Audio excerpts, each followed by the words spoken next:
Hello viewers, welcome to Gita LLB new update.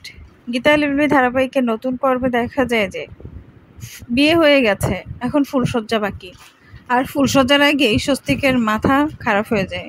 আর তখন সে বংশীয় সাব্যকে খুনের স্টেপ নেয়, কিন্তু খুনটা আদৌ স্বস্তিকই করেছে সেটার এখনো প্রমাণ মেলেনি। আর তাই তো হাতে অ্যারেস্ট ওয়ারেন্ট দিয়ে অ্যারেস্ট করালো গীতা, যাতে করে ফুলসজ্জা আর স্বস্তিকের করতে না হয়। আর এখন গীতা বলতে চাচ্ছে যে স্বস্তিককে ওই বাসা থেকে বের করার এই একটাই সুযোগ ছিল। এখন নতুন কেস গীতার হাতে, স্বস্তিককে নিরপরাধ প্রমাণ করা। আর তার জন্য একটু সময়ও খুব দরকার।